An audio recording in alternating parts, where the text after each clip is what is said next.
ಮಧ್ಯಾಹ್ನದವರೆಗೆ ಶುಭವಾಗಲಿ.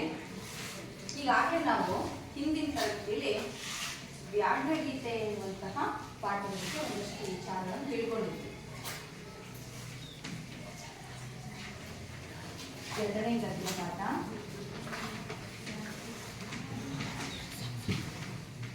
ವ್ಯಾಘ್ರಗೀತೆ.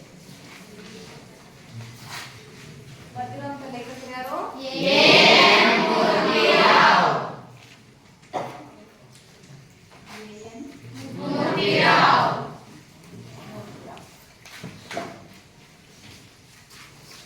ವಿದ್ಯಾರ್ಥಿಗಳೇ, ಈ ಕಡೆ ಕೇಳ್ಕೊಂಡು ನೀವೀಗಾಗಲೇ ತಿಳ್ಕೊಂಡಿರೋ ಹಾಗೆ ಜನಪದ ಸಾಹಿತ್ಯದಲ್ಲಿ ಒಂದು ಕಥನ ಕವನ ಬರುತ್ತೆ, ಪ್ರಸಿದ್ಧ ಕಥನ ಕವನ. ಅದು ಯಾವುದಪ್ಪ ಅಂದ್ರೆ ಪುಣ್ಯಕೋಟಿ ಎಂಬ ಹಸುವಿನ ಕಥೆ. ಅರುಣಾದ್ರಿ ಎನ್ನುವಂತಹ ಒಂದು ಪರ್ವತ, ಆ ಪರ್ವತದ ಹತ್ರನೇ ಕಾಳಿಂಗ ಎನ್ನುವಂತಹ ಒಬ್ಬ ಗೊಲ್ಲ ಇರ್ತಾನೆ.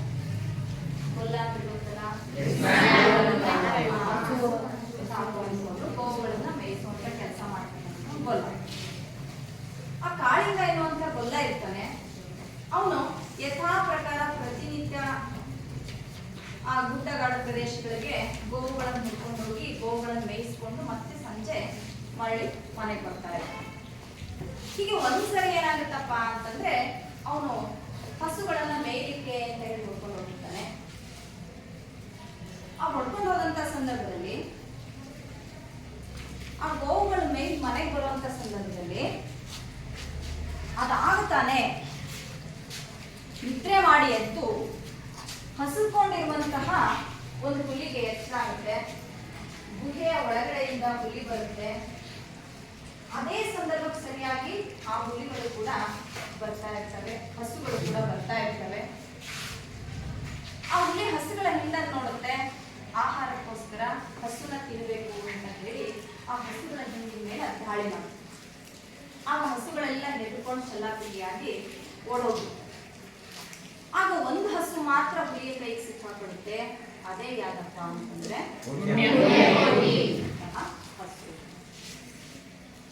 ಆ ಹುಲಿಯ ಹೆಸರು ಅದ್ಭುತ ಅಂತ, ಜನಪದರ ಹೆಸರಿಟ್ಟಿರೋದು ಅದ್ಭುತ ಅಂತ. ಆ ಹುಲಿ ಆ ಹಸು ಇನ್ನೇನು ತಿನ್ಬೇಕು, ಆದ್ರೆ ಹಸುವಿಗೆ ಯಾವ್ದು ಕಡೆ ಗಮನ ಆಗುತ್ತಪ್ಪ ಅಂತಂದ್ರೆ ದೊಡ್ಡಿಯಲ್ಲಿ ಬಿಟ್ಟು ಬಂದಿರ್ತಕ್ಕಂತಹ ತನ್ನ ಕಂದನ ನೆನಪಾಗುತ್ತೆ. ಅದು ಹುಲಿ ಹತ್ರ ಕೇಳ್ಕೊಳ್ಳುತ್ತೆ. ಪಾಪ ಹತ್ತು ಕರೆದು ಕೇಳುತ್ತೆ, ದೊಡ್ಡಿಯಲ್ಲಿ ನನ್ನ ಕಂದನನ್ನ ನಾನು ಬಿಟ್ಟು ಬಂದಿದ್ದೀನಿ, ಕೊನೆ ಬಾರಿ ನನ್ನ ಕಂದನನ್ನ ನಾನು ನೋಡ್ಕೊಂಡು ಅದಕ್ಕೆ ಹಾಲುಣಿಸಿ ಬರ್ತೀನಿ ಅಂತ ಹೇಳಿ ಹುಲಿ ಹತ್ರ ಕೇಳ್ಕೊಳ್ಳುತ್ತೆ. ಹುಲಿನೂ ಕೂಡ ಆ ಹಸು ಕೇಳ್ಕೊಂಡಾಗ ಆ ಹಸು ತನ್ನ ಕಂದನ ಮೇಲೆ ಇಟ್ಟಿರ್ತಕ್ಕಂತಹ ವಾತ್ಸಲ್ಯಕ್ಕೆ ಮಾರು ಹೋಗಿ ಮನಸ್ಸೋತು ಅದಕ್ಕೊಂದು ಅವಕಾಶ ಕೊಡುತ್ತೆ. ಆಯ್ತು, ನೀನ್ ದೊಡ್ಡಿಗೆ ಹೋಗಿ ನೀನ್ ಕಂದನನ್ನ ನೋಡ್ಕೊಂಡು ಮಾತನಾಡ್ಸ್ಕೊಂಡ್ ಬಾ, ಆದ್ರೆ ಒಂದು ವೇಳೆ ಮರಳಿ ಬರ್ದೇ ಇದ್ರೆ ನಾನು ನಿನ್ನ ದೊಡ್ಡಿಗೆ ಬಂದು ನಿನ್ನ ಮತ್ತೆ ನಿನ್ನ ಕಂದನ ರಕ್ತ ಹೀರ್ತೀನಿ, ಮರಿಬೇಡ ಅಂತ ಹೇಳಿ ಎಚ್ಚರಿಕೆ ಕೊಟ್ಟು ಆ ಹುಲಿ ಆ ಹಸುವನ್ನ ದೊಡ್ಡಿಗೆ ಕಳಿಸ್ಕೊಡುತ್ತೆ.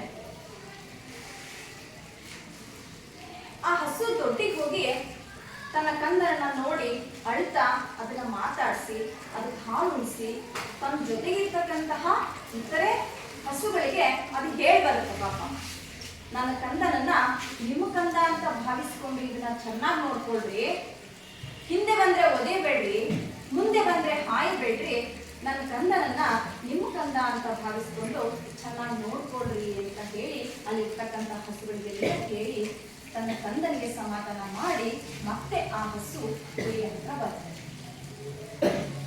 ಮತ್ತೆ ಯಾವ ಪ್ರಾಣಿ ಬರ್ತಿತ್ತಪ್ಪ ಹಿಂಗೆ ಅಲ್ವಾ? ಸಿಕ್ಕಿದ್ದೆ ಅವಕಾಶ, ಹೆಂಗೋ ಹುಲಿಯಿಂದ ತಪ್ಪಿಸ್ಕೊಂಡ್ಬಂದ್ಬಿಟ್ಟೆ, ನನ್ನ ಜೀವ ಉಳಿಸ್ಕೊಳ್ಳೋಣ ಅಂತ ಹೇಳಿ ಆ ಹಸು ಅಲ್ಲೇ ಉಳ್ಕೋಬಹುದಿತ್ತು. ಆದ್ರೆ ಸತ್ಯ ಧರ್ಮ ಮಾರ್ಗದಲ್ಲಿ ಇರ್ತಕ್ಕಂಥ ಆ ಹಸು ಹಾಗೆ ಮಾಡಲಿಲ್ಲ. ಕೊಟ್ಟ ಮಾತಿಗೆ ತಪ್ಪಬಾರದು ಅಂತ ಹೇಳಿ ಮತ್ತೆ ಅದು ಹುಲಿ ಇರುವಂತ ಸ್ಥಳಕ್ಕೆ ಬರುತ್ತೆ. ಆದ್ರೆ ಆ ಹುಲಿಗೆ ಬಂದು ಅದು ಈಗ ನೀನು ನನ್ನನ್ನ ಆಹಾರವಾಗಿ ನನ್ನನ್ನು ತಿನ್ಬೋದು, ಸೇವಿಸ್ಬೋದು, ನಾನು ಸಂತೋಷವಾಗಿ ನಿನಗೆ ನನ್ನ ದೇಹವನ್ನು ಅರ್ಪಿಸ್ತೀನಿ, ನೀನು ತಿನ್ಬಿಡು ಕೇಳಿದಾಗ ಹುಲಿ ಕ್ರೂರ ಪ್ರಾಣಿ ಅಲ್ವಾ? ಅದು ಆಹಾರಕ್ಕೋಸ್ಕರ ಮತ್ತೊಂದು ಜೀವಿಯನ್ನ ಕೊಂದು ತಿಂದಿದೆ. ಅದು ಅಯ್ಯೋ ಪಾಪ ಅನ್ನಲ್ಲ. ಆದ್ರೂ ಕೂಡ ಅಂಥ ಕ್ರೂರ ಪ್ರಾಣಿಯಾದ ಹುಲಿನೂ ಕೂಡ ಆ ಹಸುವಿನ ಪ್ರಾಮಾಣಿಕತೆಗೆ, ಕೊಟ್ಟ ಮಾತಿಗೆ ತಪ್ಪದೇನೆ ಅದು ಮರಳಿ ಬಂದಿರೋದನ್ನು ನೋಡಿ ಅದ್ರ ಮನಸ್ಸು ಕರಗೋಗುತ್ತೆ. ಇಂತಹ ಸತ್ಯರತೆಯಾದ ಹಸುವನ್ನ ನಾನು ತಿಂತಿದ್ನಲ್ಲ, ಎಂಥ ತಪ್ಪು ಮಾಡ್ತಿದ್ನಲ್ಲ ಅಂತ ಹೇಳಿ ಮನನೊಂದು ಆ ಹಸುನೇ ಪ್ರಪಾತಕ್ಕೆ ಬಿದ್ದು ತನ್ನ ಪ್ರಾಣ ಹುಲಿನೇ ಪ್ರಪಾತಕ್ಕೆ ಬಿದ್ದು ತನ್ನ ಪ್ರಾಣವನ್ನ ಕಳ್ಕೊಳ್ಳುವಂತಹ ಕಥೆ ಇದು ಜನಪದ ಕಥನ ಪ್ರಮಾಣ. ಇದನ್ನ ನೀವು ಈಗಾಗಲೇ ಕೇಳಿರ್ಬೋದು ಕೂಡ. ಇದ್ರ ಒಂದು ವಿಡಿಯೋನ ತೋರಿಸ್ತೀನಿ.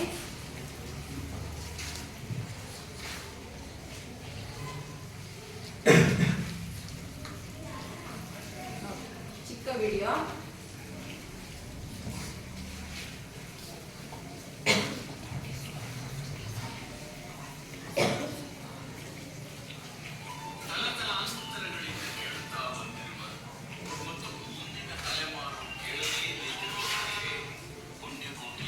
ಕಾಣಿಸುತ್ತಲ್ಲ, ಕೇಳಿಸ್ಕೊಳ್ರಿ, ಗಮನ ಕೊಟ್ಟು ಕೇಳಿಸ್ಕೊಂಡ್ರಿ. ಪ್ರಾಮಾಣಿಕತೆಯ ಕಥೆ. ಪುಣ್ಯಕೋಟಿ ಕಥೆಯಲ್ಲಿ ಬರುವ ಸೌಮ್ಯ ಸ್ವಭಾವದ ಸಾತ್ವಿಕ ಪುಣ್ಯಕೋಟಿ ಅವಳು ಯಾಕನ ಆಕ್ರಮಣಕ್ಕೆ ತುತ್ತಾಗಿ ತನ್ನ ತಾಳ್ಮೆ, ಸಹನೆ ಮತ್ತು ಸತ್ಯ ನಿಷ್ಠೆಯಿಂದ ದುರುಳ ವ್ಯಾಘ್ರನ ಮನಸ್ಸನ್ನು ಪರಿವರ್ತಿಸುವ ಕಥೆ ಈ ಪುಣ್ಯಕೋಟಿಯ ಕಥೆ. ಅರಳಿ ಮಂಡಲ ಮಧ್ಯದೊಳಗೆ ಬೆರೆಯುತ್ತಿಯ ಕರ್ನಾಟ ದೇಶದೊಳಿಯುವ ಕಾಡುಗನೆಂಬ ಪರಿಯದಿದ್ದು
ಬೇರೆ ಹಾಡಿರ್ತಕ್ಕಂಥ ವಿಡಿಯೋ ಕೂಡ ಸಿಗುತ್ತೆ. ಇದು ಬರೀ 2 ನಿಮಿಷದಷ್ಟೇ. ಸರಿ, ಈಗ ಈ ಕಥೆ ಕೇಳಿದ್ರಲ್ಲ, ಈ ಕಥೆಯಿಂದ ನಿಮ್ಗೆ ಏನು ಅರ್ಥ ಆಗುತ್ತೆ?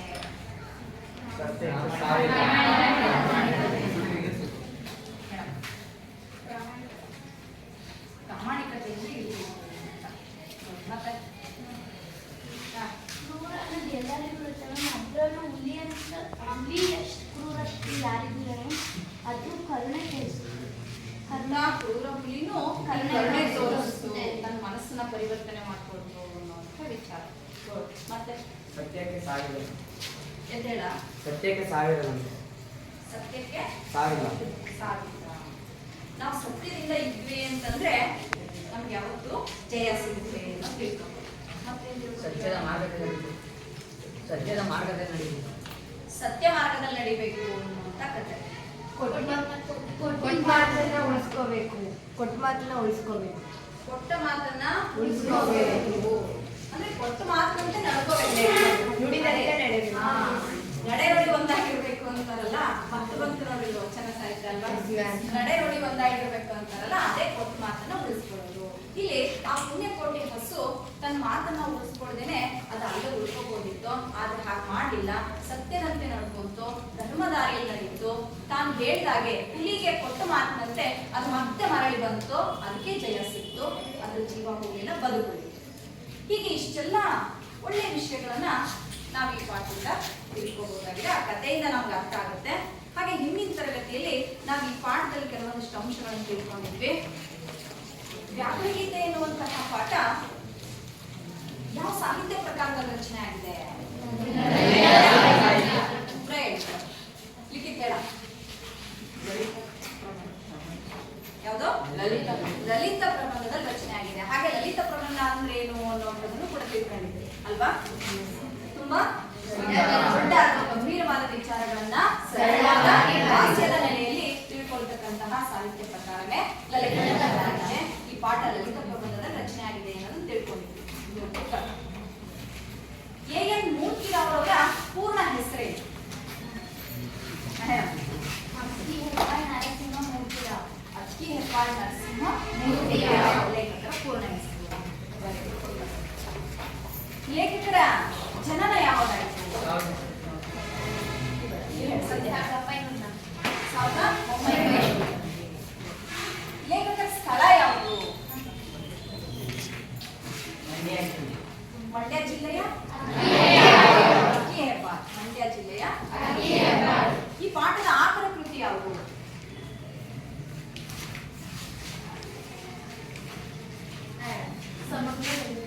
ಸಮಗ್ರ ಲಲಿತ ಪ್ರಬಂಧ. ಹೀಗೆ ನಿನ್ನೆ ಇಷ್ಟು ವಿಚಾರಗಳನ್ನು ನಾವು ತಿಳ್ಕೊಂಡಿದ್ವಿ. ಇವತ್ತು ಅದ್ರ ಮುಂದುವರಿದು ನಾವು ಇವತ್ತಿನ ಗದ್ಯ ಭಾಗ ತಿಳ್ಕೊಳ್ಳೋಣ. ಗದ್ಯ ಭಾಗ ಓದ್ತಾ ಹೋಗ್ತೀನಿ, ಗಮನಿಸ್ತಾ ಹೋಗ್ರಿ. ನೋಡಿ ಪುಸ್ತಕ. ಎಲೆ ಬೆಕ್ಕೆ ರೂಪಿನಿಂದಲೇ ಹುಲಿಯ ಜಾತಿಗೆ ಸೇರಿದನೆಂದು ಗರ್ವಿಸಬೇಡ ಎಂದು ಬರೆದ ಕವಿಯ ವಿಷಯದಲ್ಲಿ ನನಗೆ ಬಹಳ ಗೌರವ ಉಂಟು. ಆತ ಹುಲಿಯನ್ನು ಕೇವಲ ಹಿಂಸ್ರ ಪಶುವೆಂದು ತಿರಸ್ಕರಿಸಲಿಲ್ಲ, ಅದರ ಜಾತಿಗೆ ಸೇರುವುದು ಹೆಮ್ಮೆಯ ವಿಷಯವೆಂದು ಮನಗಂಡಿದ್ದನು. ಹುಲಿ ಪ್ರಾಣಿಗಳನ್ನು ಕೊಂದು ತಿನ್ನುವುದೇನೋ ಉಂಟು, ಆದರೆ ನಿಷ್ಪಕ್ಷಪಾತವಾದ ದೃಷ್ಟಿಯಿಂದ ನೋಡಿದರೆ ಅದರಲ್ಲಿ ತಪ್ಪೇನಿದೆ? ಶಾಕಾಹಾರವನ್ನು ತಿಂದು ಬದುಕಬಹುದಾದ ಮಾನವನೇ ಮಾಂಸವನ್ನು ತಿನ್ನಬಹುದಾದರೆ ಹುಲಿಯಲ್ಲಿ ಅದೊಂದು ದೊಡ್ಡ ಅಪರಾಧವೇ? ಅದು ಆಹಾರಕ್ಕಾಗಿ ಕೊಲ್ಲುವುದರಲ್ಲೇನೂ ತಪ್ಪಿಲ್ಲ. ಹಾಗೆ ಕೊಲ್ಲುವಾಗ ಯಾವುದಾದರೊಂದು ಧರ್ಮವನ್ನು ಅನುಸರಿಸಿಕೊಳ್ಳುತ್ತದೆಯೇ ಅಥವಾ ಧರ್ಮಗಳ ಲೆಕ್ಕವನ್ನೇ ಇಡದೆ ಸ್ವಚ್ಛಂದದಿಂದ ವರ್ತಿಸುತ್ತದೆಯೇ ಎಂಬುದೇ ಮುಖ್ಯ ಪ್ರಶ್ನೆ. ಹುಲಿಗೆ ಧರ್ಮವೇನು ಬಂತು ಎನ್ನಬಹುದು. ಇತರ ದೇಶಗಳಲ್ಲಿರುವ ಹುಲಿಗಳ ವಿಷಯ ಹೇಗೋ ನನಗೆ ತಿಳಿಯದು.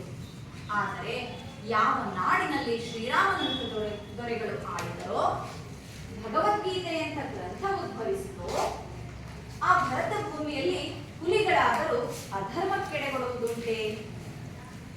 ಈಚೆಗೆ ನನ್ನ ಬಂಧು ಕೃಷ್ಣಮೂರ್ತಿ ತನ್ನ ವಂಶದವರೊಬ್ಬರ ಅನುಭವದ ಕಥೆಯನ್ನು ಹೇಳಿದ.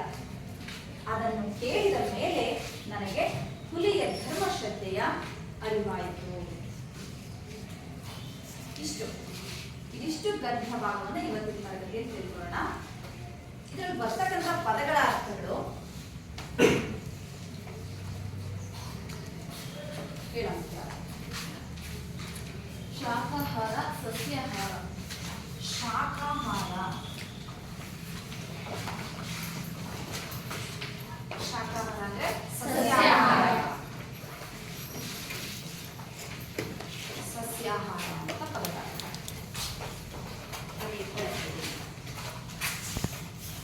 ಹಿಂಸಾ ಪಶು, ಕ್ರೂರ ಪ್ರಾಣಿ. ಏನಂತ ಹೇಳಿ ಸರ್? ಹಿಂಸಾ ಪಶು. ಹಿಂಸ್ರ ಪಶು. ಹಿಂಸ್ರ ಪಶು. ಹಿಂಸ್ರ ಪಶು, ಕ್ರೂರ ಪ್ರಾಣಿ. ಕ್ರೂರ ಪ್ರಾಣಿ ಅಥವಾ ಮತ್ತೊಂದು ಜೀವಿಗೆ ಹಿಂಸೆಯನ್ನು ಕೊಡ್ತಕ್ಕಂಥ ಪ್ರಾಣಿ ಅನ್ನೋದರ. ಹಾಗಾದ್ರೆ ಈ ಪಾಠದಲ್ಲಿ ಏನಿದೆಯಪ್ಪ, ಏನ್ ತಿಳಿಸಿದಾರೆ ಲೇಖಕರು ಅಂತಂದ್ರೆ, ಇಲ್ಲಿ ಮೊದಲಿಗೆ ಒಂದು ಸಾಲಿದೆ, ಅದು ಒಂದು ಪದ್ಯದ ಸಾಲು. ಎಲೆ ಬೆಕ್ಕೆ ರೂಪಿನಿಂದಲೇ ಹುಲಿಯ ಜಾತಿಗೆ ಸೇರಿದೆನೆಂದು ಗರ್ವಿಸಬೇಡ. ಗರ್ವ ಅಂದ್ರೆ ಅಹಂಕಾರ. ಗರ್ವ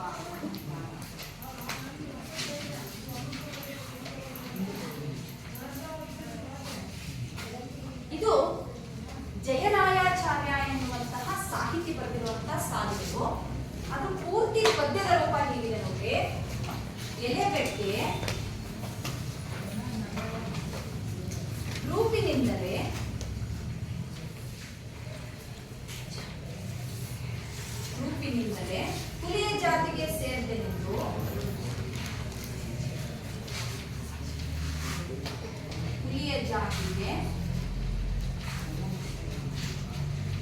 ಸೇರಿದೆಂದು ಗರ್ವಿಸಬೇಡ.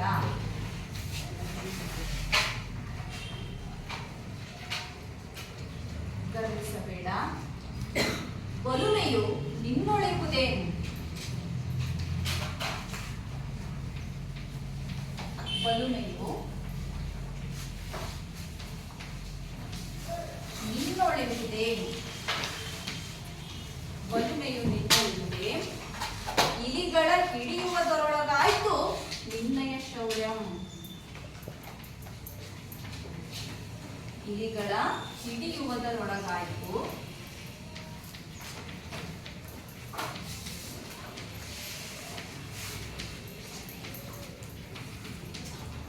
ಇಲಿಗಳ ಹಿಡಿಯುವುದರೊಳಗಾಯ್ತು ನಿನ್ನಯ ಶೌರ್ಯಂ.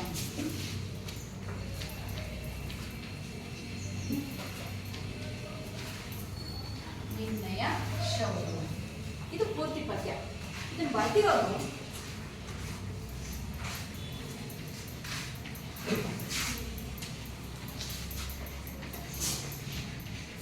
ಜಯರಾಯಾಚಾರ್ಯ ಅಂತ ಸಾಹಿತಿ. ಹುಲಿಗಳು ಇಲಿಗಳನ್ನು ಹಿಡಿತಾವ? ಇಲಿಗಳನ್ನು ಹಿಡಿಯೋದು ಯಾರು? ಆದ್ರೆ ಇಲ್ಲಿ ಬೆಕ್ಕನ್ನು ಯಾಕೆ ಹುಲಿಯ ಜಾತಿಗೆ ಸೇರಿದೆ ಅಂತ ಹೇಳ್ತಿದ್ದಾರೆ?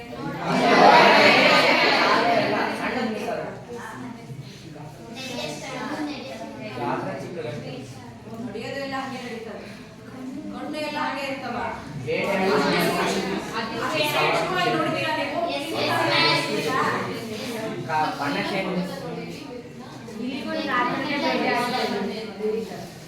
ಬೆಕ್ಕನ್ನ ಹುಲಿನ ಅಷ್ಟು ನೀವು ಚೆನ್ನಾಗಿ ನೋಡಿದ್ದೀರಿ. ಬೆಕ್ಕು ನೋಡಿರ್ಬೋದೇನಾ? ಆದ್ರೆ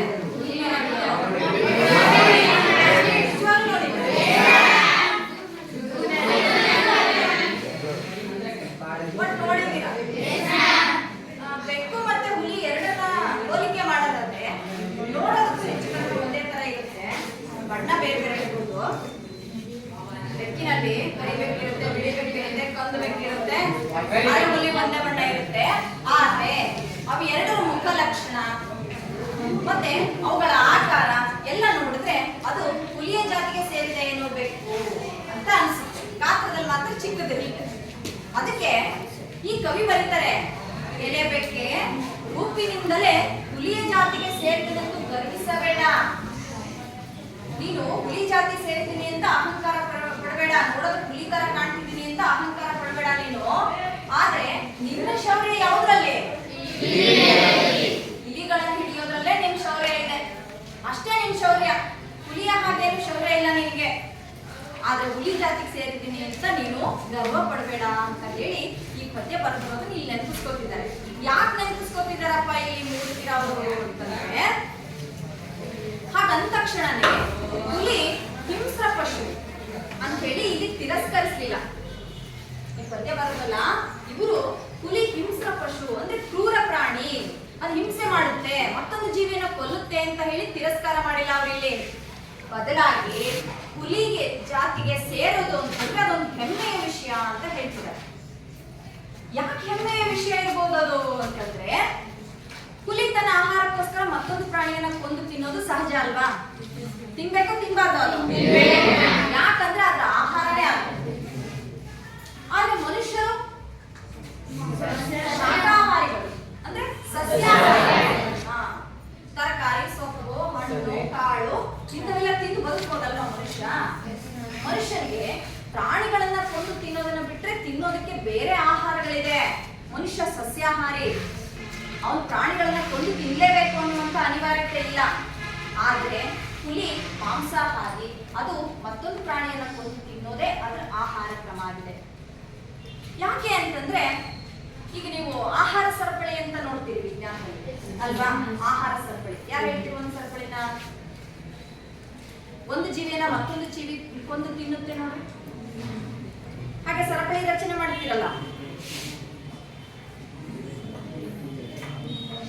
ನೆನಪಾಗ್ತಿಲ್ಲ? ಹೇಳಪ್ಪ ಅಜಯ್. ಈಗ ಮಿಡತೆ ಇದೆ, ಮಿಡ್ತೇನಾ? ಕಪ್ಪೆನ? ಕಪ್ಪೆನಾ?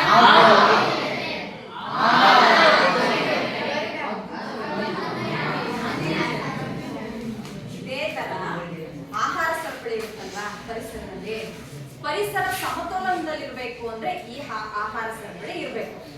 ಒಂದು ಜೀವಿಯನ್ನ ಮತ್ತೊಂದು ಜೀವಿ ಒಂದು ತಿನ್ನಲೇಬೇಕಾಗುತ್ತೆ ಕೆಲವೊಂದ್ಸರಿ ಆಹಾರಕ್ಕೋಸ್ಕರ, ಅದು ಪರಿಸರದ ನಿಯಮ. ಹೀಗಿರ್ಬೇಕಾದ್ರೆ ಮನುಷ್ಯ ಮಾತ್ರ ಶಾಕಾಹಾರಿ ಆಗಿದ್ರು ಕೂಡ ಆತ ಮಾಂಸವನ್ನ ತಿನ್ನಬಹುದು ಅನ್ನೋದಾದ್ರೆ, ಹುಲಿ ಮತ್ತೊಂದು ಜೀವಿಯನ್ನ ಕೊಲ್ಲುತ್ತೆ ಅದು ಕ್ರೂರ ಪ್ರಾಣಿ ಅಂತ ಹೇಳೋದ್ರಲ್ಲಿ ತಪ್ಪಿದೆನಾ? ಸರಿನಾ ತಪ್ಪು? ಅಂದ್ರೆ ಅದು ಕ್ರೂರ ಪ್ರಾಣಿ ಅಂತ ಹೇಳೋದು ಸರಿನಾ? ಅದು ಮತ್ತೊಂದು ಜೀವಿಯನ್ನ ಕೊಲ್ಲುತ್ತೆ ಅಂತ ಹೇಳೋದು ಸರಿನಾ? ತಪ್ಪು ಅಂತೀರಾ? ಯಾಕಂದ್ರೆ ಸಸ್ಯಾಹಾರಿಯಾದ ಮನುಷ್ಯನೇ ಮತ್ತೊಂದು ಪ್ರಾಣಿಯನ್ನ ಕೊಲ್ಲಬೇಕಾದ್ರೆ ಹುಲಿ ಕೊಲ್ಲೋದ್ರಲ್ಲಿ ಇಲ್ಲ. ಆದ್ರೆ ಒಂದು ವಿಷಯ ಗಮನದಲ್ಲಿ ಗಮನಿಸೋದೇನಪ್ಪಾ ಅಂತಂದ್ರೆ, ಹಾಗೆ ಹುಲಿ ಕೊಲ್ಲುತ್ತಲ್ಲ ಮತ್ತೊಂದು ಜೀವಿಯನ್ನ, ಕೊಲ್ಲಬೇಕಾದ್ರೆ ಅದು ಧರ್ಮವನ್ನ ಅನುಸರಿಸುತ್ತೋ ಅಧರ್ಮವನ್ನ ಅನುಸರಿಸುತ್ತೋ ಅನ್ನೋದೇ ಮುಖ್ಯ ಪ್ರಶ್ನೆ. ಇದು ಇಲ್ಲಿ ಚರ್ಚೆ ಮಾಡಬೇಕಾಗಿರುವಂತ ವಿಷಯ. ಹಾಗಾದ್ರೆ ಹುಲಿ ಅಂತ ಬಂದಾಗ ಅದಕ್ಕೆಲ್ಲಿಂದ ಧರ್ಮ ಬರುತ್ತೆ? ಅದು ಪ್ರಾಣಿ, ಕ್ರೂರ ಪ್ರಾಣಿ, ಅದಿನ್ನೆಂತ ಧರ್ಮ ಅನುಸರಿಸುತ್ತೆ? ಮನುಷ್ಯ ಆದ್ರೆ ಮುಂದುವರೆದ ಪ್ರಾಣಿ, ಬುದ್ಧಿವಂತ ಜೀವಿ, ಈತ ಧರ್ಮ ಮಾರ್ಗದಲ್ಲಿ ನಡಿ ಅಂತ ಹೇಳಿದ್ರಲ್ಲಿ ಅರ್ಥ ಇದೆ. ಆದ್ರೆ ಹುಲಿಗಳಿಂದ ಧರ್ಮ ಮಾರ್ಗದಲ್ಲಿ ನಡೀತವೆ ಅನ್ನುವಂತಹ ಪ್ರಶ್ನೆನೂ ಕೂಡ ಇದೆ, ಹೌದಲ್ವಾ? ಆದ್ರೆ ಲೇಖಕರು ಏನ್ ಹೇಳ್ತಾರಪ್ಪ ಅಂತಂದ್ರೆ, ಬೇರೆ ದೇಶದ ಹುಲಿಗಳು ಹೆಂಗೋ ಗೊತ್ತಿಲ್ಲ, ಆದ್ರೆ ಭಾರತ ದೇಶದ ಹುಲಿಗಳು ಮಾತ್ರ ಮತ್ತೊಂದು ಜೀವಿಯನ್ನ ಕೊಲ್ಲಬೇಕಾದ್ರೂ ಕೂಡ ಅವು ಧರ್ಮಶ್ರದ್ಧೆನ ಅನುಸರಿಸ್ತವೆ ಅಂತ ಹೇಳ್ತಾರೆ. ಯಾಕೆ ಅಂತಂದ್ರೆ, ಇಲ್ಲಿ ಶ್ರೀರಾಮ ಅಂತ ದೊರೆಗಳು ಆಳಿದ್ರು. ಶ್ರೀರಾಮ ಯಾರು ಅಂತ ಗೊತ್ತಲ್ಲ? ಅಯೋಧ್ಯೆಯ ದಶರಥನ ಮಗ. ಅಯೋಧ್ಯೆಯ ಮಗ. ಅದಕ್ಕೂ ಮುಂದುವರೆದು ಹೇಳ್ಬೇಕು ಅಂತಂದ್ರೆ, ಭೂಮಿಯ ಮೇಲೆ ಇರ್ತಕ್ಕಂತಹ ದುಷ್ಟರನ್ನ ಸಂಹಾರ ಮಾಡ್ಲಿಕ್ಕೋಸ್ಕರ ಅವತಾರ, ವಿಷ್ಣುವಿನ ಅವತಾರನೇ ಶ್ರೀರಾಮ. ಈತ ಪ್ರಜಾನುರಾಗಿ, ರಘುಕುಲ ತಿಲಕ, ಅಯೋಧ್ಯೆಯ ಅರಸ, ಉತ್ತಮವಾಗಿ ಆಡಳಿತ ಮಾಡಿ ಪ್ರಜಾನುರಾಗಿಯಾಗಿರುವನು ಅಂತ ಹೇಳಲಾಗಿದೆ. ಅಂತಹ ಶ್ರೀರಾಮ ಆಳಿರ್ತಕ್ಕಂತಹ ನಾಡು ನಮ್ಮ ನಾಡಾಗಿದೆ. ಹಾಗೇನೆ ಭಗವದ್ಗೀತೆ ಅಂತ ಗ್ರಂಥ ಇಲ್ಲಿದೆ. ಭಾರತೀಯ ಪವಿತ್ರ ಗ್ರಂಥಗಳು ಯಾವ್ಯಾವು?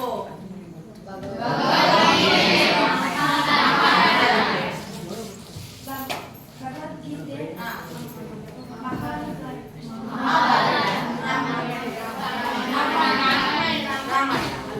ರಾಮಾಯಣ, ಮಹಾಭಾರತ, ಭಗವದ್ಗೀತೆ ಇವುಗಳನ್ನ ಭಾರತೀಯರ ಪವಿತ್ರ ಗ್ರಂಥಗಳು ಅಂತ ಕರೀತೀವಿ.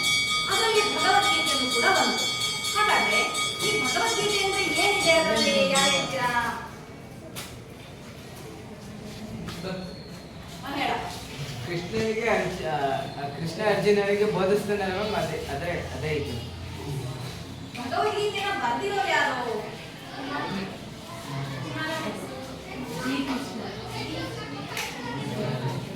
ವೇದವ್ಯಾಸ ಭಗವದ್ಗೀತೆನ ಬರ್ದಿರೋರು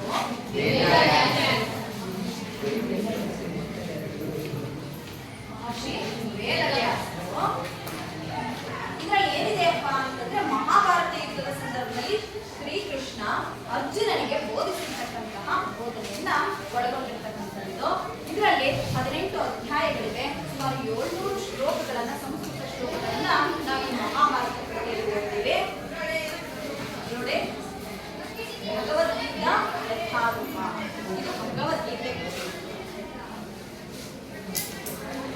ಇದರಲ್ಲಿ 18 ಅಧ್ಯಾಯಗಳಿವೆ.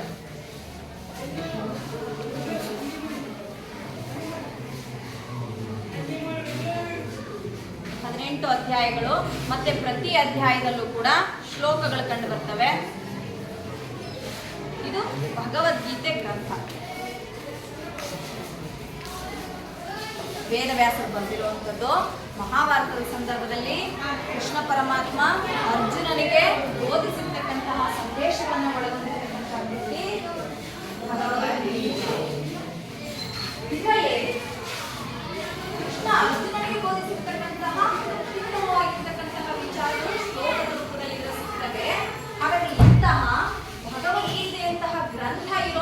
ನಾಡು ನಮ್ಮ ನಾಡು, ಶ್ರೀಕೃಷ್ಣನಂತಹ ದೊರೆ ಆಗಿರ್ತಕ್ಕಂತಹ ನಮ್ಮ ನಾಡು, ಇಂತಹ ನಾಡು ಯಾವತ್ತೂ ಕೂಡ ಸತ್ಯ ಧರ್ಮದಲ್ಲಿ ನಡೆಯತಕ್ಕಂತಹ ನಾಡು ನಮ್ಮ ನಾಡಾಗಿರೋದ್ರಿಂದ, ನಮ್ಮ ದೇಶ ಆಗಿರೋದ್ರಿಂದ, ನಮ್ಮ ಭಾರತ ದೇಶದಲ್ಲಿರ್ತಕ್ಕಂತಹ ಹುಲಿಗಳು ಮತ್ತೊಂದು ಜೀವಿಯನ್ನ ಕೊಲ್ಲಬೇಕಾದ್ರೂ ಕೂಡ ಅವು ಧರ್ಮ ಶ್ರದ್ಧೆಯನ್ನ ಅನುಸರಿಸ್ತವೆ ಅನ್ನೋದು ಇಲ್ಲಿ ಲೇಖಕರು ಹೇಳ್ತಕ್ಕಂಥ ವಿಚಾರ ಆಗಿದೆ.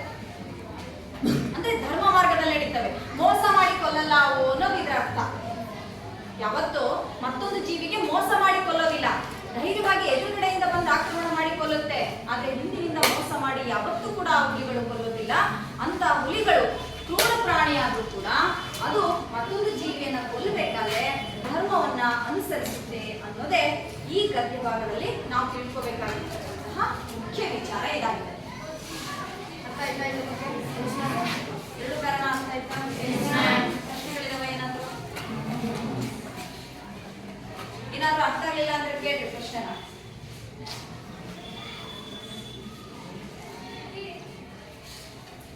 ಎಲ್ಲ ಅರ್ಥ ಆಯ್ತಾ?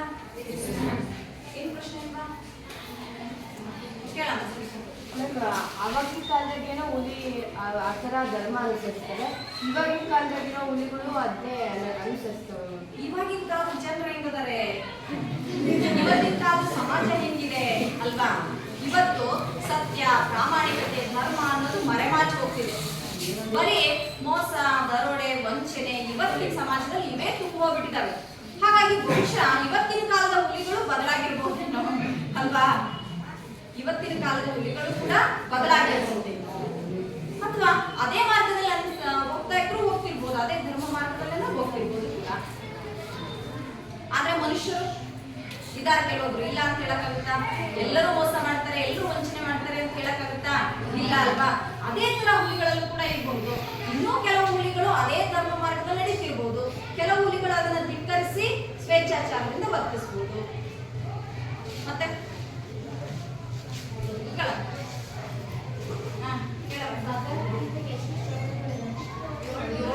ಶ್ಲೋಕಗಳಿದೆ ಭಗವದ್ಗೀತೆಯಲ್ಲಿ. 700 ಶ್ಲೋಕಗಳು, 18 ಅಧ್ಯಾಯಗಳಿದೆ.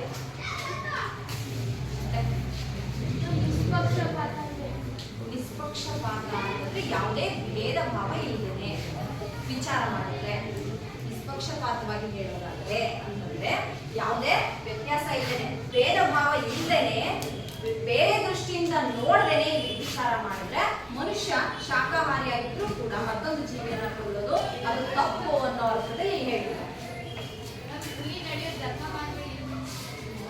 ಹುಲಿಗಳು ನಡೆಯೋ ಧರ್ಮ ಮಾರ್ಗ, ಹುಲಿ ಹೇಗೆ ಧರ್ಮ ಮಾರ್ಗದಲ್ಲಿ ನಡೆಯುತ್ತೆ, ಅದು ಯಾವ ಧರ್ಮ ಅನುಸರಿಸುತ್ತೆ ಮತ್ತೊಂದು ಜೀವಿಯನ್ನ ಕೊಲ್ಲಬೇಕಾದ್ರೆ ಅನ್ನೋದು ನಿಮ್ಮ ಗದ್ಯ ಭಾಗದ ಮುಂದಿನ ಗದ್ಯ ಭಾಗದಲ್ಲಿ ಬರುತ್ತೆ.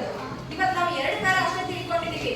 ಹುಲಿ ಧರ್ಮ ಮಾರ್ಗದಲ್ಲಿ ನಡೆಯುತ್ತೆ, ಧರ್ಮ ಶ್ರದ್ಧೆ ಅನುಸರಿಸುತ್ತೆ, ಮತ್ತೊಂದು ಜೀವಿಯನ್ನು ಕೊಲ್ಲಬೇಕಾದ್ರೆ ಅನ್ನೋದನ್ನ ಇವತ್ತಿನ ತರಗತಿಯಲ್ಲಿ ತಿಳ್ಕೊತಿದೀವಿ. ಆದ್ರೆ ಅದು ಹೇಗೆ ಅದನ್ನ ಅನುಸರಿಸುತ್ತೆ ಅನ್ನೋದು ಮುಂದಿನ ತರಗತಿಯಲ್ಲಿ ನಿಮಗೆ ಬರುತ್ತೆ. ಅದು ಈಗಲೇ ಹೇಳ್ಬಿಟ್ರೆ ನಿಮಗೆ ಮತ್ತೆ ಪಾಠದಲ್ಲಿ ಆಸಕ್ತಿ ಇರಲ್ಲ ಮುಂದಿನ ತರಗತಿಯಲ್ಲಿ. ಅದು ಮುಂದೆ ಆಯ್ತಾ? ಅಥವಾ ನಾನು ಪ್ರಶ್ನೆ ಕೇಳೋಣ ಈಗ? ನಾನು ಪ್ರಶ್ನೆ ಕೇಳೋಣ? ಆಯ್ತು ಬಿಡ್ರಪ್ಪ.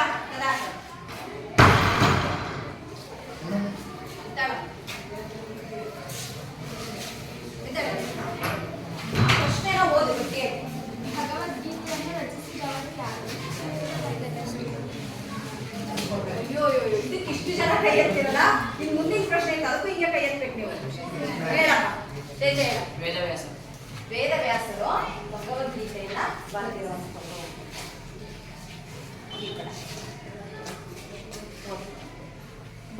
ಭಾರತ ಭೂಮಿಯಲ್ಲಿ ಹುಲಿಗಳು ಅಧರ್ಮಕ್ಕೆ ಎಡೆಗೊಡುವುದಿಲ್ಲ ಏಕೆ? ಭರತ ಭೂಮಿಯಲ್ಲಿ ಹುಟ್ಟಿರ್ತಕ್ಕಂಥ ಹುಲಿಗಳು ಅಧರ್ಮಕ್ಕೆ ಎಡೆಗೊಡುವುದಿಲ್ಲ ಅಂದ್ರೆ ಅಧರ್ಮ ಮಾರ್ಗ ನಾವು ಹಿಡಿಯೋದಿಲ್ಲ, ಧರ್ಮ ಮಾರ್ಗದಲ್ಲೇ ನಡೀತವೆ ಯಾಕೆ ಅಂತ ಪ್ರಶ್ನೆ. ಹೇಳಪ್ಪ ಪ್ರಶಾಂತ್, ಹೇಳ. ಯಾಕಂದ್ರೆ ಶ್ರೀರಾಮನು ತುಂಬಾ ಸತ್ಯ ದಾರಿಯನ್ನು ಆಲೋಚನೆ ನಡೆಸಿದ್ದಾನೆ, ಯಾವುದೇ ಅಧರ್ಮ ಅಂತ ಇರಲಿಲ್ಲ. ಅದಕ್ಕೆ ಭಾರತ ದೇಶದಲ್ಲಿ ಇರೋ ಹುಲಿಗಳು ಕೂಡ ಅದೇ ಧರ್ಮನ ಪಾಲನೆ ಮಾಡುತ್ತೆ. ಮತ್ತೆ ಹೇಳ್ತೀರಿ? ಯಾವ ನಾಡಿನಲ್ಲಿ ಶ್ರೀರಾಮಚಂದ್ರ ಆಳಿದರೋ ಅಂತ ನಾಡಿನಲ್ಲಿ ಅಧರ್ಮ ಆಗಲ್ಲ, ಮತ್ತೆ ಭಗವದ್ಗೀತೆ ಎನ್ನುವಂತಹ ಗ್ರಂಥ ಯಾವ ನಾಡಲ್ಲಿ ರಚನೆ ಆಗಿದೆಯೋ ಆ ನಾಡಲ್ಲಿ ಹುಲಿಗಳು ಅಧರ್ಮದಿಂದ ನಡೆಯೋಲ್ಲ. ಅಧರ್ಮದಿಂದ ನಡೆಯೋಲ್ಲ. ಸರಿ, ಈ 3 ಕಾರ್ಡ್ ಇಟ್ಟಿದ್ದೀನಿ ನಾನು. ಯಾರು ಮಾಡ್ತೀವಿ ಈಗ? ಈ 3ರಲ್ಲಿ ಬಂದ ಕಾರ್ಡ್ ಅಂತ ಮಾತಾಡ್ಬೇಕು.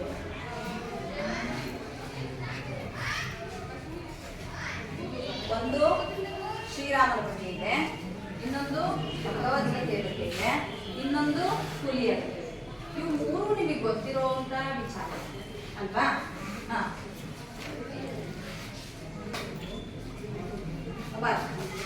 ಶ್ರೀರಾಮನ ಬಗ್ಗೆ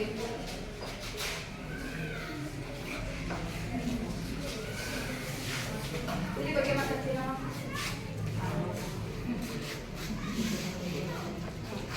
ಹುಲಿ ಒಂದು ಕ್ರೂರ ಪ್ರಾಣಿಯಾಗಿದೆ. ಅದು ಬೇರೆ ಕವಿ ಹೇಳ್ತಾರೆ, ಬೇರೆ ನಾಡಿನಲ್ಲಿ ಹೇಗೋ ಗೊತ್ತಿಲ್ಲ, ನಮ್ಮ ನಾಡಲ್ಲಿ ಶ್ರೀರಾಮ ಮತ್ತು ಭರತ ಆಡಿರೋ ನಾಡಿನಲ್ಲಿ ಹುಲಿಗಳು ಕೂಡ ವ್ಯಾಘ್ರ ತುಂಬ ಕ್ರೂರಿಯಾದ ಹುಲಿಯು ಕೂಡ ಧರ್ಮ ಮಾರ್ಗದಲ್ಲಿ ನಡೆಯುತ್ತದೆ ಅಂತ ಹೇಳ್ತಾರೆ. ಆ ಹುಲಿಯು ಎಂದು ಹಿಂದೆಯಿಂದ ಅಂದರೆ ಅಟ್ಯಾಕ್ ಮಾಡಲ್ಲ, ಹಿಂದೆಯಿಂದ ಅಟ್ಯಾಕ್ ಮಾಡಲ್ಲ, ಯಾವಾಗಲೂ ಮುಂದೆಯಿಂದನೇ ಬರುತ್ತೆ.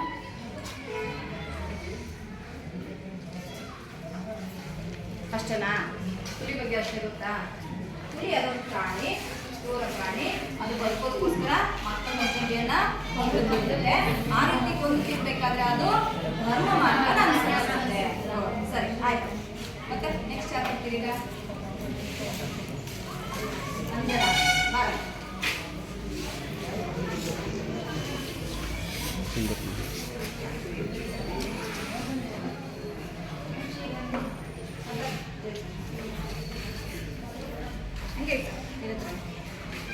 ಶ್ರೀರಾಮ ಇವರು ನಮ್ಮ ಕನ್ನಡ ನಾಡಿನಲ್ಲಿ ಅಂದರೆ ಭರತ ಭೂಮಿಯಲ್ಲಿ ಹುಟ್ಟಿ ಇವರು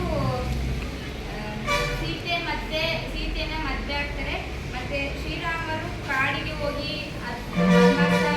ವನವಾಸ ಮುಗಿಸ್ಕೊಂಡು ಬರ್ತಾರೆ. ಇವರು ಎಷ್ಟು ಸತ್ಯವಂತರಂದರೆ ತನ್ನ ಹೆಂಡತಿನೇ ಅನುಮಾನ ಪಟ್ಟು ಅಗ್ನಿ ಪ್ರವೇಶಕ್ಕೆ ಒಳಗಾಗ್ತಾರೆ. ಮತ್ತೆ ಶ್ರೀರಾಮರು ಅಯೋಧ್ಯೆಯ ರಾಜರಾಗಿರ್ತಾರೆ. ಮತ್ತೆ ಇವರು ದಶರಥನ ಮಗ ಆಗಿರ್ತಾರೆ. ಚೆನ್ನಾಗಿದೆ. ಶ್ರೀರಾಮ ಅಯೋಧ್ಯೆಯ ರಸ, ದಶರಥ ಮತ್ತೆ ಶ್ರೀರಾಮ ಆಗಿರ್ತಾನೆ. ಶ್ರೀರಾಮ ಸೀತೆ ಲಕ್ಷ್ಮಣ 14 ವರ್ಷ ಇರ್ತಾರೆ. ಅನ್ನೋಂಥ ಎಲ್ಲ ವಿಚಾರ ಇದ್ದು ಚೆನ್ನಾಗಿ ಮಾತಾಡಿದ್ರು. ಮತ್ತೆ ಇನ್ನೊಬ್ರು ಯಾರು ನಾನು ಮಾತಾಡ್ತೀರಮ್ಮ? ಭಗವದ್ಗೀತೆ ಅಂದ್ರೆ ಯಾರು ಬಂದ್ರು ಅದ್ರಲ್ಲಿ ಹೇಳಿ ಬರ್ತೀನಮ್ಮ ಪ್ರಶಾಂತ್?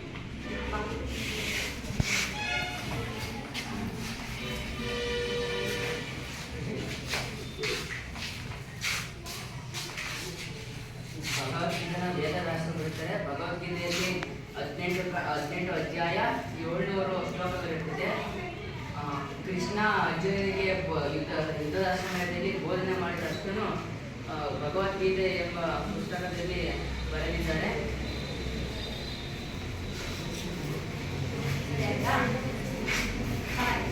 ಭಗವದ್ಗೀತೆಯ ವೇದವ್ಯಾಸರು ಕೃಷ್ಣ ಅರ್ಜುನನಿಗೆ ಬೋಧನೆಯನ್ನ ಒಳಗೊಂಡಿರುವಂತಹ ಭಾರತೀಯ ಪವಿತ್ರ ಗ್ರಂಥ ಇದಾಗಿದೆ. ನೋಡ್ರಿ, ಇದರಲ್ಲಿ ಧರ್ಮ ಎನ್ನುವಂತ ಒಂದು ಪದ ಬಂದಿದೆ. ಧರ್ಮ ಎನ್ನುವಂತ ಪದ ಬಂದಿದೆ. ಅದು ಯಾರು ಬಿಡಿಸಿ ಹೇಳ್ತೀರಾ?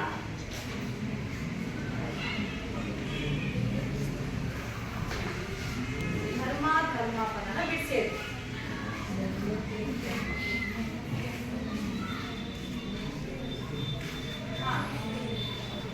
ಹೇಳಪ್ಪ.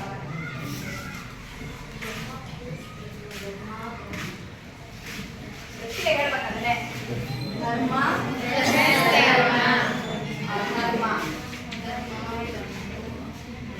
ಪ್ಲಸ್ ಅಧರ್ಮ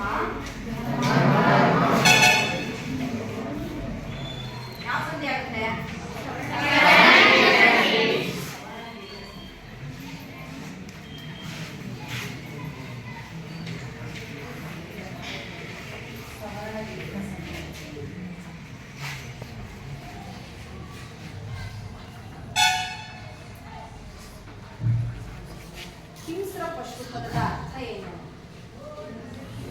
ಹೇಳು. ಕ್ರೂರ ಪ್ರಾಣಿ. ಕುಕ್ಕ. ಶಾಕಾಹಾರ ಪದದ ಅರ್ಥ ಏನು? ಸಸ್ಯ. ಸಸ್ಯಾಹಾರ. Very good. ಕುಕ್ಕ. ಹುಲಿ ಬೇಟೆಯಾಡಬೇಕಾದ್ರೆ ಅಥವಾ ಮತ್ತೊಂದು ಜೀವಿಯನ್ನ ಕೊಲ್ಲಬೇಕಾದ್ರೆ ಅದು ಯಾವ ಮಾರ್ಗವನ್ನು ಅನುಸರಿಸುತ್ತೆ? ಚಂದ್ರರಾಜ್. ಧರ್ಮ ಮಾರ್ಗವನ್ನು ಅನುಸರಿಸುತ್ತೆ. Very good. ಭಾರತ ಖಂಡದಲ್ಲಿ ಇರ್ತಕ್ಕಂಥ ಹುಲಿಗಳು ಧರ್ಮ ಮಾರ್ಗವನ್ನು ಅನುಸರಿಸ್ತವೆ. ಯಾಕೆ?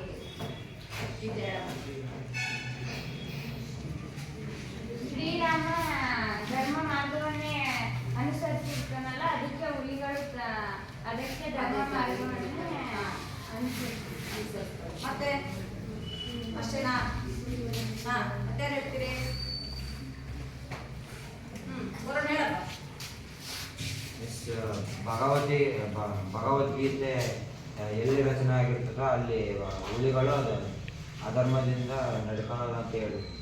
ಶ್ರೀರಾಮನಂತ ದೊರೆಯಿಂದ ಭಗವದ್ಗೀತೆಯಿಂದ ಪವಿತ್ರಗ್ರಂಥ ಎಂದು, ಹಾಗಾಗಿ ಇಂಥ ನಾಡಲ್ಲಿ ಇರ್ತಕ್ಕಂಥ ನಮ್ಮ ದೇಶದಲ್ಲಿ ಇರ್ತಕ್ಕಂಥ ಹುಲಿಗಳು ಅಧರ್ಮ ಮಾರ್ಗದಲ್ಲಿ ನಡೆಯೋದಿಲ್ಲ ಅಂತ ಹೇಳಿ ಹುಲಿಗಳಿಗೆ ತಿಳಿಸಿದ್ದಾರೆ. ಅರ್ಥ ಆಯ್ತಲ್ಲ? ಹಾಗಾದ್ರೆ ನಿಮ್ಗೆ ಈಗ ಒಂದು ಚರ್ಚೆ ಏನಪ್ಪಾ ಅಂತಂದ್ರೆ, ಹುಲಿ ಮತ್ತೊಂದು ಜೀವಿಯನ್ನ ಕೊಲ್ಲುತ್ತೆ, ಅದೇ ರೀತಿ ಮನುಷ್ಯನು ಕೂಡ ಆಹಾರಕ್ಕೋಸ್ಕರ ಮತ್ತೊಂದು ಜೀವಿಯನ್ನ ಕೊಂದು ತಿಂತಾರೆ.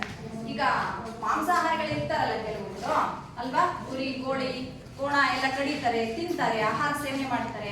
ಹಾಗಾದ್ರೆ ಅದು ಸರಿನಾ ತಪ್ಪಾ? ಹುಲಿ ಕೊಂದ್ರೆ ಅದು ಸರಿನಾ ತಪ್ಪಾ ಅಥವಾ ಮನುಷ್ಯ ಕೊಂದ್ರೆ ಅದು ಸರಿನಾ ತಪ್ಪಾ? ಯಾಕೆ ಹೇಳ್ತೀರಾ? ಒಬ್ಬೊಬ್ಬರೇ ಎದ್ದೇಳ್ಬೇಕು. ಹೇಳು. ಮನುಷ್ಯ ಸಸ್ಯಾಹಾರಿ ತಿಂತಾನಲ್ಲ, ಮತ್ತೊಮ್ಮೆ ಯಾಕೆ ಪ್ರಾಣಿಗಳನ್ನ ಕೊಲ್ಲಬೇಕು? ಅದು ತಪ್ಪು ಅಂತೀಯಾ? ಸರಿ ಅಂತೀಯಾ? ತಪ್ಪು ಅಂತ ಹೇಳ್ತೀಯ. ಅಂದ್ರೆ ಮನುಷ್ಯ ಮತ್ತೊಂದು ಜೀವಿಯನ್ನ ಕೊಲ್ಲೋದು ತಪ್ಪು ಅಂತ ಹೇಳ್ತೀಯ. ಅದು ಸರಿ ಅನ್ನೋರಿದ್ದೀರಾ? ಹೇಳಪ್ಪ ಅಕ್ಕಿ. ವಿಜ್ಞಾನ ಪ್ರಕಾರ ಹಾ. ಲಿವಿಂಗ್ ಆರ್ಗನಿಸಮ್ ಅಂತ ಹೇಳ್ತಾರೆ ಮಿಸ್. Very good. ಅಂದ್ರೆ ಹಾ. ಅದು ಜನರು ಹಾ. ಅದು ಬಂದಂಗೆ ಮಿಸ್ ಅದಕ್ಕೆ ಒಂದಂಗೆನೆಯ ಸರಿ ಕೇಳು.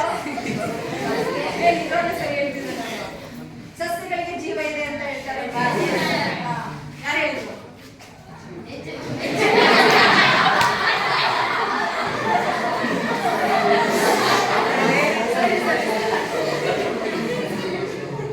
ಸಸ್ಯಗಳಿಗೆ ಜೀವ ಇದೆ ಅಂತ ಹಾಗೆ ಸಸ್ಯನ ಕೊಂಡು ತಿಂದ್ರು ಕೂಡ, ಸಸ್ಯಾಹಾರ ಸೇವನೆ ಮಾಡಿದ್ರು ಕೂಡ ಅದು ಕೊಂದಂಗೆ ಅಂತ ಅಕ್ಕಿ ಹೇಳ್ತಿದ್ದಾರೆ. Very good. ಇದು ತಪ್ಪು. ಮನುಷ್ಯ ಸಸ್ಯಾಹಾರ ಸೇವಿಸೋದು ತಪ್ಪು ಅಂದಾಗ ಆಯ್ತು. ನಾವು ಇದನ್ನ ಯಾರು ಹೇಳ್ತೀರಿ? ಹಾ, ಸಸ್ಯಾಹಾರ ಸೇವನೆ ಮಾಡಿದ್ರೆ ಬದುಕಕ್ಕೆ ಏನು ತಿನ್ಲೇಬಾರ್ದು ನಾವು ಅನ್ನಕ್ಕಾಯ್ತು ಅಲ್ವಾ? Very good. ಮತ್ತೆ ಸರಿ, ಅವ್ನು ಹೇಳ್ದ ಒಂದು ಪಾಯಿಂಟ್ ಮತ್ತೆ ಹೇಳ್ತೀರಿ ಈಗ.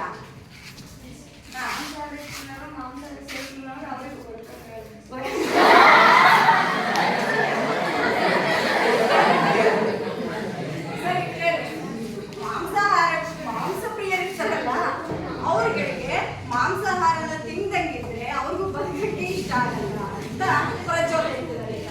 ಸರಿ, ಮತ್ತೆ ಏನ್ ಹೇಳೋಣ? ಸಸ್ಯಗಳಲ್ಲೂ ಪೌಷ್ಟಿಕಾಂಶಗಳು ಇರ್ತವೆ ಮಿಸ್, ಮಾಂಸದಲ್ಲೂ ಪೌಷ್ಟಿಕಾಂಶ ಇರುತ್ತೆ ಮಿಸ್. ಹಾಗಾಗಿ ಎರಡನ್ನೂ ತಿಂತಾರೆ ಮನುಷ್ಯ. ಎರಡನ್ನೂ ತಿನ್ಬಹುದು, ತಿಂದ್ರೆ ತಪ್ಪಿಲ್ಲ ಅಂತ ನೀನ್ ಹೇಳ್ತಿದ್ಯಾ. ಅಂದ್ರೆ ಹೆಚ್ಚಿನ ಪೋಷಕಾಂಶ ದೇಹಕ್ಕೆ ಸಿಗುತ್ತೆ, ಆರೋಗ್ಯವಾಗಿರ್ಬೋದು ಅಂತ ನೀನ್ ಹೇಳ್ತಿದ್ಯಾ. Very good. ಮತ್ತೆ ನಮ್ಮ ತಿನ್ಲಿಲ್ಲದ್ರೆ ಸಸ್ಯಾಹಾರ ತಿಂದ್ರೆ ಬದುಕ್ತಾರಲ್ಲ. ಅದನ್ನೇ ಹೇಳ್ತಿದ್ದಾರೆ ಇವಳು. ಮಾಂಸಾಹಾರ ಸೇವಿಸದೆ ಹೋದ್ರೂ ಕೂಡ ಮನುಷ್ಯ ಸಸ್ಯಾಹಾರ ಸೇವಿಸಿ ಬದುಕಬಹುದು ಅಂತ. ಮತ್ತೆ ಇಲ್ಲ ಮಿಸ್, ತಪ್ಪು ಅವ್ರು ಹೇಳ್ತಿರೋದು. ಮಾಂಸಾಹಾರ ಬೇಕೇ ಬೇಕು.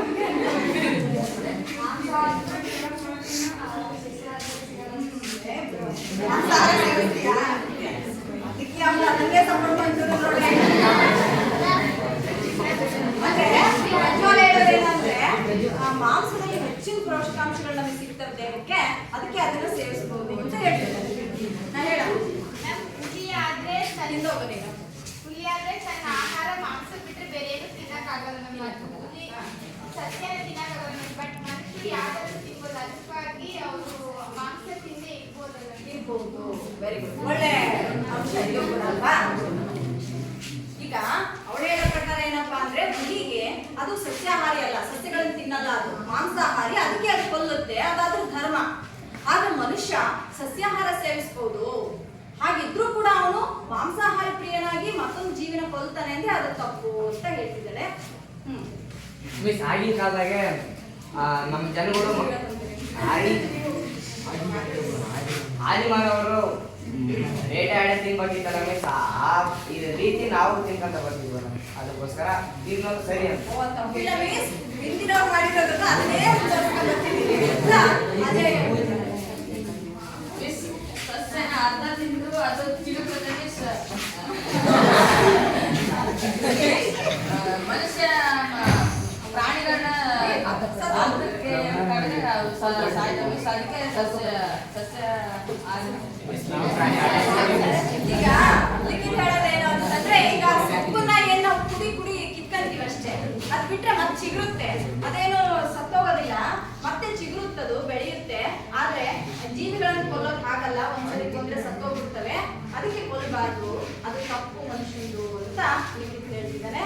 ಹಾಗಾದ್ರೆ ಚೆನ್ನಾಗಿ ಚರ್ಚೆ ಮಾಡಿದ್ರೆ, ಒಟ್ಟಾರೆ ಹೇಳ್ಬೇಕು ಅಂದ್ರೆ ಮನುಷ್ಯ ಆಹಾರ ಮಾರ್ಗವಾಗಿ ಮನುಷ್ಯನಿಗೆ ಸಸ್ಯಾಹಾರ ಇರೋದ್ರಿಂದ ಅವನು ಮತ್ತೊಂದು ಜೀವಿಯನ್ನ ಕೊಲ್ಲೋದು ತಪ್ಪು ಅಂತ ಹೇಳೋದ್ರ ಮೂಲಕ ಅಂತ ಹುಲಿನೇ ಧರ್ಮಶ್ರದ್ಧೆನ ಅನುಸರಿಸುತ್ತೆ ಜೀವಿ ಕೊಲ್ಲಬೇಕಾದ್ರೆ ಅಂತಂದ್ರೆ ಮನುಷ್ಯನು ಕೂಡ ಅಂತ ಧರ್ಮ ಮಾರ್ಗದಲ್ಲಿ ನಡಿಬೇಕು ಅಂತ ಹೇಳ್ತಾ ಇವತ್ತಿನ ಚರ್ಚೆ ಇಲ್ಲಿಗೆ ಮುಗಿಸೋಣ. ಮತ್ತೆ ಮುಂದಿನ ತರಗತಿಯಲ್ಲಿ